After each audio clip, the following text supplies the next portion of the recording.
en aportes de ciencia de frontera. Entonces vamos a hacer la tarea de revisar estas listas con mucho cuidado y proponerles a quienes nos están ayudando a articular los andamiajes y las agendas de los programas nacionales estratégicos, hacer un esfuerzo a considerar a estas propuestas haciendo una evaluación de la capacidad científica de cooperar en este contexto para sumar esfuerzos. Y a los colegas que sometieron sus propuestas a ciencia básica de los años, bueno, de este año pasado y de los pasados, como bien menciona, porque comparto esta frustración. Hemos estado sometiendo, y no solamente, como decía la autora de la PESA, a una convocatoria, sino a varias, en afán de poder seguir haciendo ciencia, ¿no? Y entonces ahí hay mucho trabajo.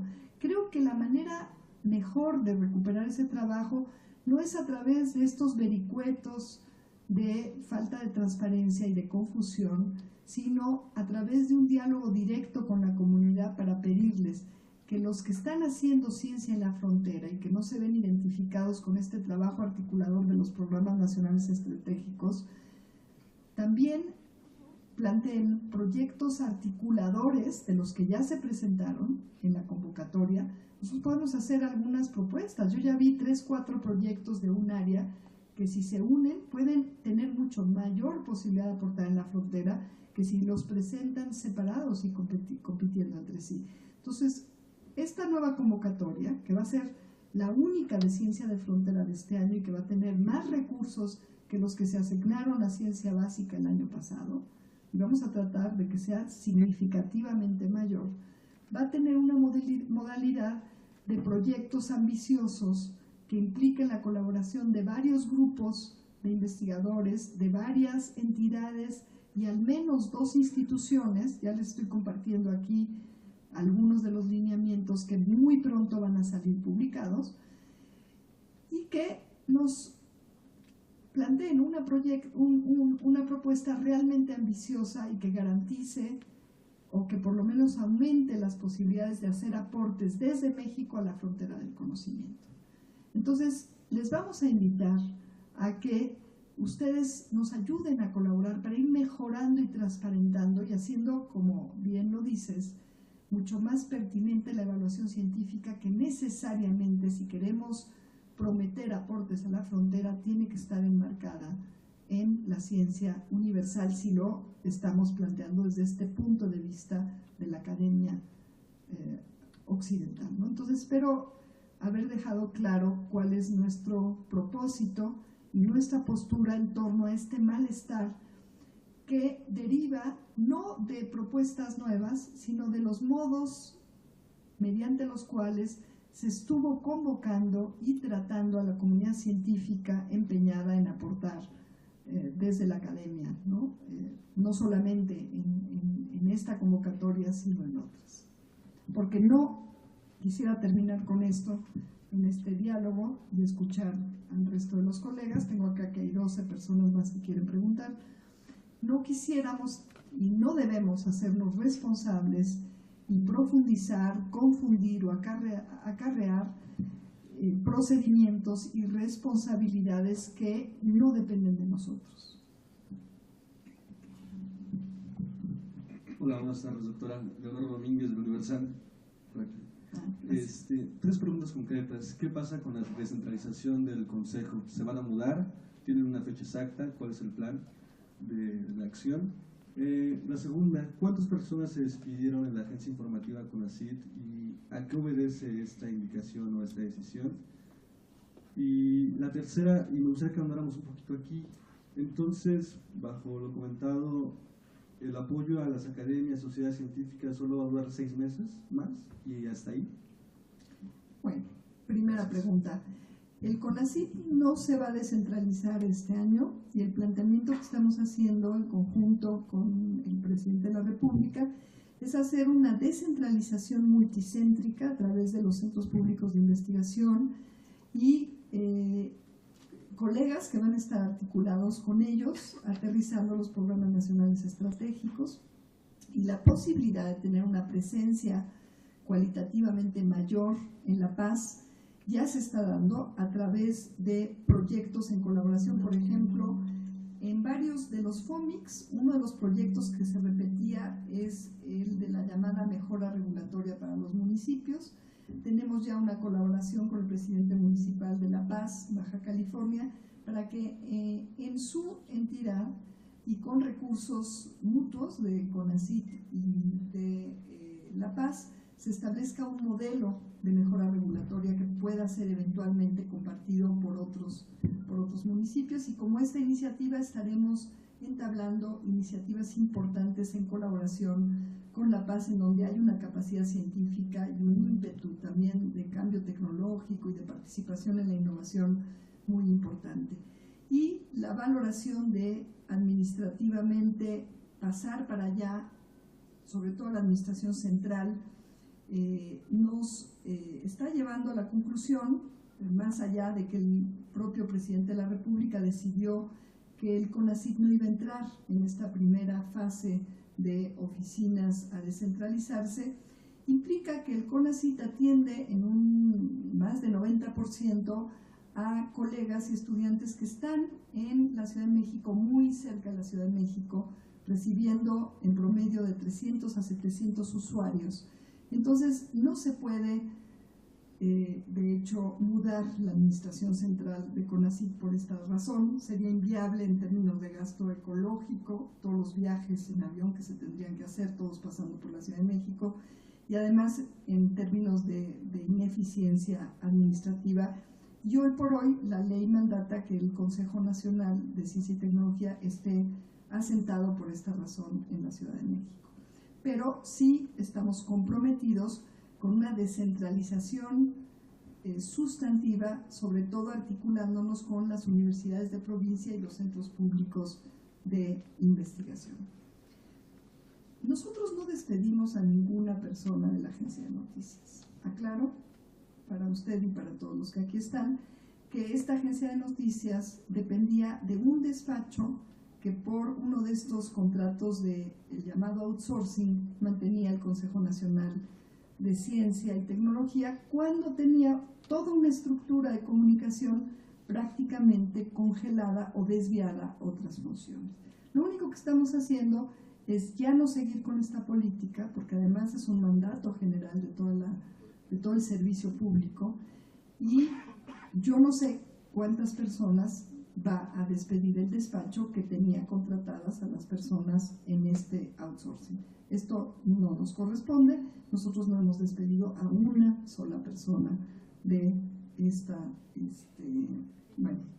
con esta función de la llamada agencia de noticias del CONACYT. Y ahora, como expliqué hace un momento, estamos revitalizando y refuncionalizando la coordinación de comunicación científica y apropiación social de la ciencia. ¿Tu última pregunta era? Sí. Esa pregunta, otra vez, la manera de hacerlo enfatiza la parte negativa, ¿no? Ojalá y los colegas periodistas a veces planteen sus preguntas más en positivo, porque es la intención de esa iniciativa.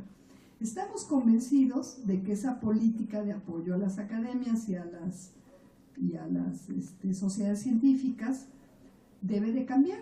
Y además, es inusitado que en un país pobre, con una capacidad científica y tecnológica todavía restringida, apoye entidades que en sí son entidades e iniciativas privadas, ¿no? A lo mejor no lucrativas, o de acuerdo a sus siglas, deberían de ser no lucrativas, y muchas de ellas estoy convencida que no lo son, pero no por ellos dejan de ser instancias privadas que responden a intereses particulares, que si bien hacen una función social muy importante de articulación, de discusión, etcétera, su compromiso tendría que ser el sustentarse con las cuotas de los miembros, ¿no? Pero reconocemos en muchas de ellas, sobre todo las que han estado dependiendo de recursos públicos, proyectos interesantes, importantes para la comunidad científica, que no se pueden cortar, ¿no? Así de tajo. Entonces, por eso es que estamos planteando, para evaluarlos, para articular con ellos y acordar, como vamos a acordar, por ejemplo, con las secretarías, cómo también consolidar que no cortar, consolidar ese esfuerzo tan valioso que hacen las academias y las sociedades científicas en favor de la sociedad, de las vocaciones tempranas, de la apropiación social de la ciencia, de la discusión de temas muy pertinentes, etcétera, etcétera. Nosotros valoramos mucho ese trabajo y en tanto eso no queremos tomar una decisión unilateral, sino la queremos tomar en conjunto con ellos. Y mientras tanto, pues creemos que es responsabilidad de este sector que generalmente los ha apoyado el continuar esos apoyos. ¿Qué pasará? Ya se lo estaremos contando después de haber sentadonos a platicar con ellos. Hola, doctora Bertalicia. ¿Tiene una aclaración? Adelante.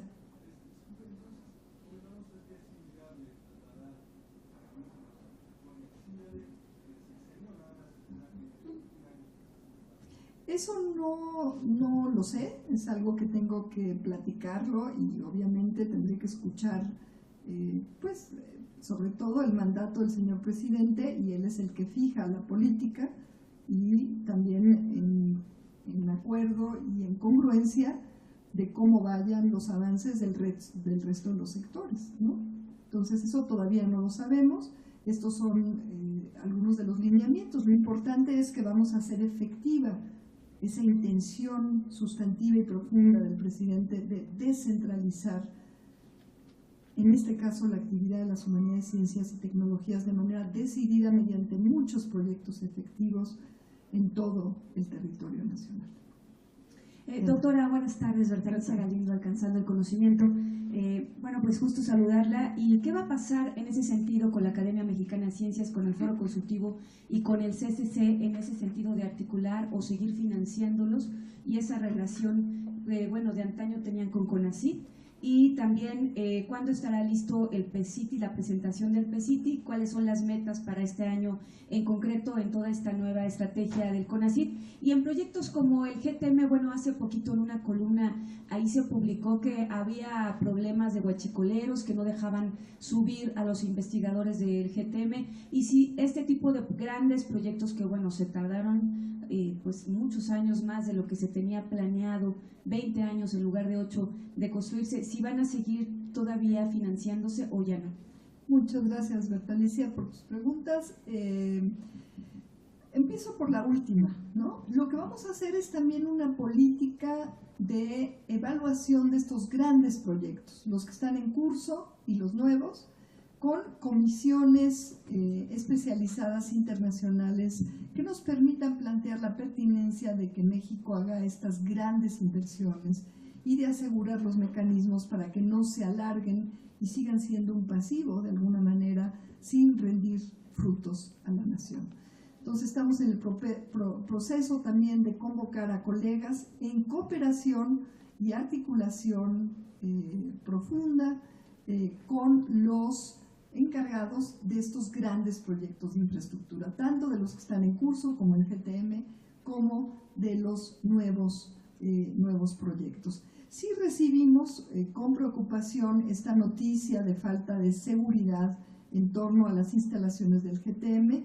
Turnamos esta solicitud a las autoridades de la Secretaría de Seguridad, que son las autoridades. Nosotros no tenemos esa atribución y mucho menos la capacidad de evaluar y en su caso enfrentar ese tipo de problemas. En torno a la otra pregunta, creo que quedó contestada con la anterior. El criterio es el mismo.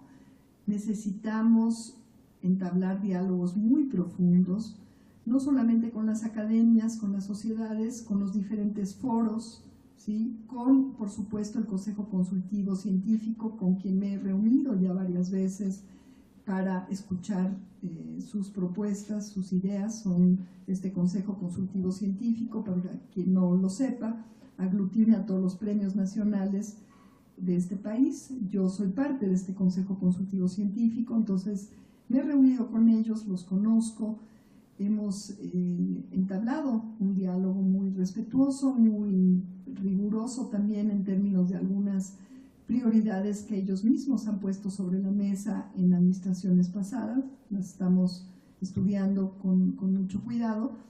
Y el mandato del presidente es que ya no va a haber una oficina de consultoría que dependía generalmente del Consejo Consultivo Científico paralela. El presidente quiere consolidar y articular todos los esfuerzos en cada una de las áreas y ha decidido consolidar todo lo que tiene que ver con ciencia y tecnología en este Consejo Nacional de Ciencia y Tecnología. Entonces nosotros vamos a darnos a la tarea de ir incorporando, articulando y consolidando todo este ímpetu, toda esta capacidad de todos estos foros, academias y sociedades científicas. Estamos trabajando en entregar para el jueves el primer borrador o primer cuadro, propuesta que nos ha pedido la Secretaría de Hacienda y Crédito Público del Programa Nacional de Desarrollo. Tenemos también listo, esperando a la primera sesión ordinaria de Junta de Gobierno, la evaluación del año pasado, que es algo que tiene que entregar el Consejo durante esta primera sesión ordinaria, y estamos con muchas ansias esperando ya darle celeridad a este tipo de reuniones. Y bueno, el PECITI se entregará en tiempo y forma. Hoy es prematuro presentarles de manera así apresurada ya después de todo el tiempo que llevamos acá, pero les prometo que estaremos subiendo y transparentando todas las propuestas que vayamos haciendo en este proceso de trabajo conjunto con la Secretaría de Hacienda y Crédito Público. Vamos a estar organizando desde el CONACYT varios foros y varios encuentros, no solamente como este, que ya sirve de un primer foro de intercambio con la comunidad y con los medios de comunicación, y los otros mensuales, sino otros especiales para ir compartiendo con ustedes algunas de nuestras ideas y tomando nota de cuáles son las propuestas y las inquietudes de las comunidades científicas, de tecnólogos, de los diferentes sectores de la sociedad y también de los diferentes sectores del servicio público federal y estatal. Ya lo hemos estado haciendo, nos hemos estado reuniendo con algunos de ellos. Lo hemos hecho a la manera de foros o intercambios, por ejemplo, con la red de los consejos estatales de ciencia y tecnología. Seguiremos en este proceso muy intensivo en los próximos días, semanas y meses, y en el momento que tengamos el PECITI lo haremos público con mucho gusto.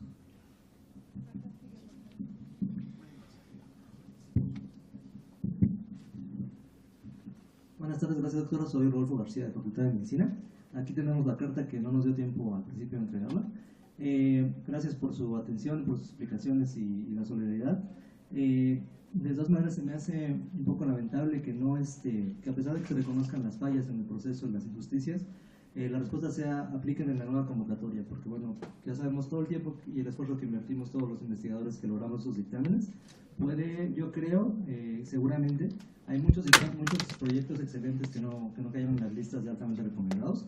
Eso es porque se dio muy poco, realmente 5% de 5,000, eso es preocupante porque pues se quiere apoyar la ciencia de frontera y bueno, yo creo que es una frontera muy delgadita la que están apoyando y no necesariamente la que va a ser más exitosa. Nosotros en esta carta le pedimos que reconsidere esto y que si ya no se nos va a apoyar para esta convocatoria, que sea borrón y cuenta nueva, pero que tengamos una preferencia para la siguiente convocatoria que se vaya a abrir de Ciencias de Frontera, para que nuestros proyectos sean aprobados más fácilmente. Tengo casos documentados de compañeros que tienen dos proyectos consecutivos, 2017, 2018 y 2016, con el mismo dictamen, altamente recomendable y no hay dinero, y un académico de la UAS que tiene 3 seguidos, es un académico joven, 39 años. ¿Cómo podemos hacer que los académicos prometedores despeguen si no hay ese dinero, ¿no? En mi caso, yo recibí una Nativo Ciencia Básica en 2010, llegando a México con 8 artículos, ahora soy ESNI 2, pero a partir de aquí yo ya no puedo seguir. Mis estudiantes ya no tienen reactivos, mis proyectos están detenidos. Tengo un estudiante en el laboratorio cuando antes tenía 15 estudiantes y eso es terrible. Y estoy en la UNAM, que la UNAM nos da un apoyo de papel y presupuesto. No me quiero imaginar cómo están mis compañeros en provincia. Es terrible, de verdad. Gracias.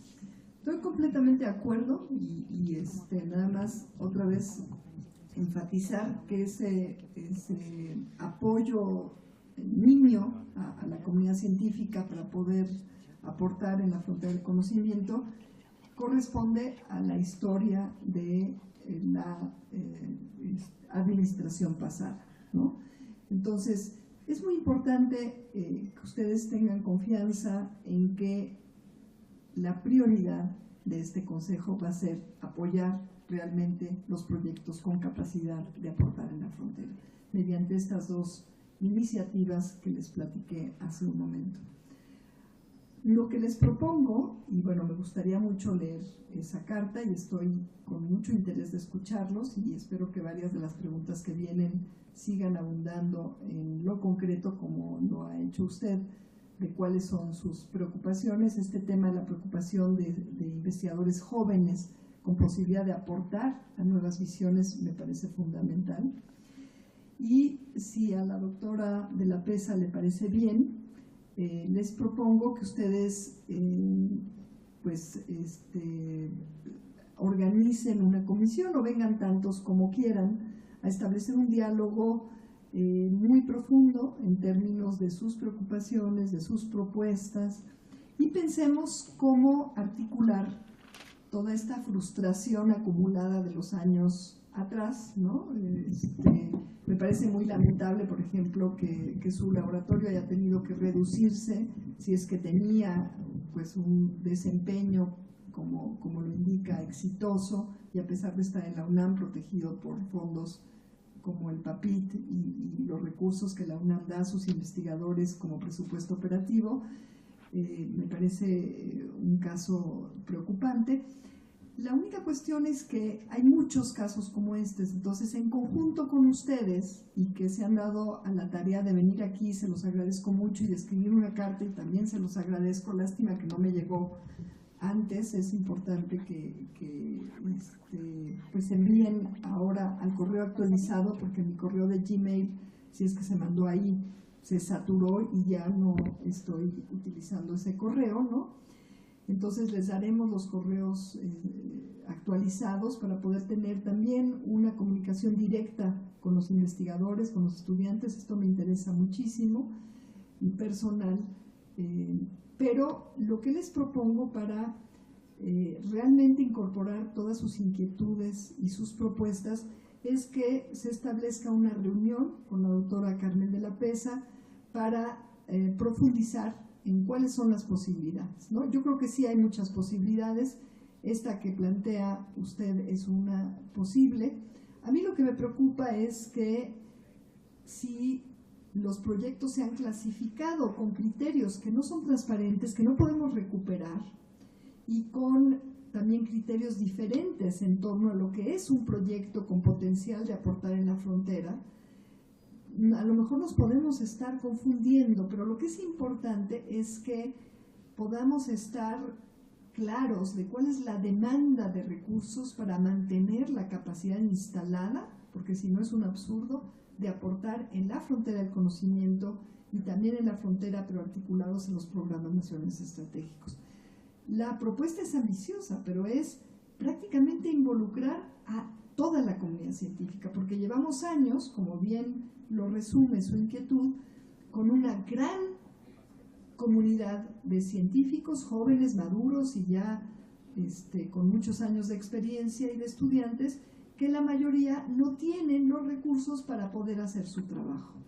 Entonces, para nosotros es realmente muy valioso, se los digo de corazón, sinceramente, el que ustedes se hayan dado a la tarea de integrar esta carta, de venir aquí y de estar dispuestos a pensar junto con nosotros cómo evitar que un solo científico que tiene la capacidad de hacer aportes de la frontera se quede sin recursos y sin posibilidades de apoyar a sus estudiantes para trabajar en esos proyectos. Y que no quede ni un solo colega ni ningún estudiante que sea capaz y que esté con el ímpetu de apoyar en los programas nacionales estratégicos sin ser articulados en esta nueva convocatoria del Consejo. Hola, buenos días. Soy Iracema Chirino, de FESIS Tacala. Lo primero que quisiera decirles es desearles todo el éxito a ambas. En la medida que el CONACYT tenga éxito, pues se va a beneficiar la ciencia y la sociedad principalmente. Lo que yo quiero comentarles es, Yo soy parte de los profesores y colegas que vamos a entregar la carta personalmente, pero me llama mucho la atención que ha mencionado la palabra aportes a lo largo de toda su plática. Y me gustaría que nos compartieran cuál es su visión sobre los aportes que esperan de nosotros como comunidad científica, porque tradicionalmente yo fui formada en el entendido de que un aporte científico era pues la cristalización de un proyecto de investigación financiado que llegaba a culminarse mediante una publicación visible en la comunidad científica internacional y que estaba acompañada de la formación de recursos humanos altamente especializados desde servicio social, incluso desde bachillerato, licenciatura, maestría y doctorado. Entonces, esto era lo que nosotros considerábamos aporte, también divulgación de la ciencia en revistas mexicanas de divulgación, presentarnos en foros nacionales e internacionales. Muchos de los proyectos que ustedes escuchan aquí, pues tenían estos aportes comprometidos en los proyectos. Quisiera saber cuál es su visión en esta administración sobre lo que llaman aportes, además de que me sumo a formar parte de la comisión que está interesada en resolver el problema, que bueno, eso me parece es un asunto específico que debemos tratar de manera independiente. Gracias. Bueno, excelente tu pregunta y además va al fondo de la diferencia en las propuestas de